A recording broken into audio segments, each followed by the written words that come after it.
Hi class, I'm so glad to have you here. So as many of you are already aware, prior to this year, SDCCD was using Blackboard for their online learning platform. And since then, we've migrated to Canvas. So for some, this has been a really great move, and the functionality in the app I know are really good. We get good feedback from students on that. But I think for everybody, this is a learning curve. So instructors as well as students are learning to locate tools and do things in kind of a different way. So definitely change can be a little bit hard, and I hope that you'll just give each other and myself a little bit of slack in learning the online tools and environment. But I do want to go over the Canvas course with you. So if you go into our class, it is automatically going to go to the syllabus link. The syllabus is very important. This sets expectations for the class. It is, a lot of people see it, a contract between instructor and student. So if in doubt, go to the syllabus. If you click on the subsequent links under course summary, it's going to probably take you to a calendar. When I migrated my class over from Blackboard to Canvas, some of these I can drag over to indicate the start date and then when it's due. And some of these I can't. So I'm still kind of working this out. So I wouldn't, if I were you, go strictly by the calendar for due dates. Instead, I go to your course syllabus. Something exciting I found is you probably all already knew this, but you can preview the document from here. So if you click that button, it's going to let you preview the document, or you can also download it to your PC or laptop. But you're really going to want to read through this. This is important. I love our text that we're using. I've already mentioned that. But I think that you'll find it really a great tool and a great resource for you in this course and maybe even into your future. So if you haven't got that, you're really going to need it because our first quiz is coming up very soon. Learning objectives. So read through those, and then the student learning outcomes and objectives.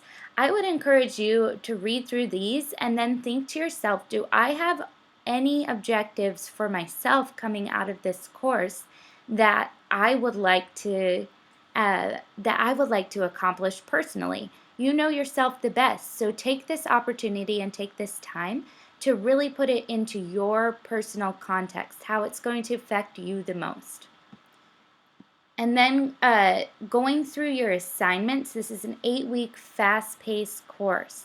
Welcome and discussion board, so that's some easy points. Just go into discussions and post on there. We just want to get to know you through that. There are 4 unit quizzes.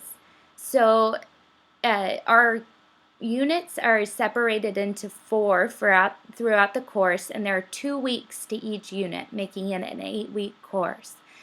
So there will be 1 quiz at the end of each unit. So there are 8 unit discussion boards, so 2 discussion board posts per unit. There are 2 written assignments, which the dates are posted for you in subsequent pages in the syllabi, or in this course syllabus. And then there's a research oral presentation in person. So I know that a lot of you are not excited about this. Don't worry. I teach 103, which is our oral communication course, and I know that a lot of students are not excited about this.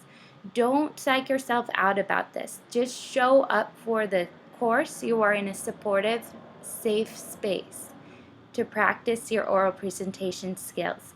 And we'll get onto that more and more in the course, but do know that if you don't show up for this portion, the course is designed so you are unfortunately not able to pass this course. So that's going to be a really important component because it makes the credit transferable in most cases. There's a group project presentation and then positive class participation points. So this doesn't just say that you're showing up and doing the minimum amount of work, but that in your responses on the discussion board, I want to see your help here in creating an encouraging space for your classmates to grow. So read through that. It has the campus oral presentation dates, which I'm going to go into in just a minute. But all of your questions will be answered in this. Something very important I want to point out is emails. I'm a little bit of a stickler about this because I do have 130 plus students throughout my courses. It gets very confusing when I'm getting an email from Batman55 just saying, hey, teach, what did I miss? An email is not a texting platform. I do need you to indicate a salutation. So this means tell me you're talking to me. So there's no ambiguity there. And then the body, tell me what you would like to explore, what you would like to negotiate, whatever you're communicating here. And then in your signature, I need you to indicate your name, what college you go to, because I teach at multiple campuses, and then the course CN if you have it. That's not imperative, but just even your name would be superb. So yeah, take some time and read through this. 99.9% of your questions will be answered here. The only thing that might change, and I don't really anticipate it changing, is the tentative calendar. This is going to be your calendar of assignments for everything. And like I said, it's broken up into 4 units and 2 weeks per unit with a holiday break in November.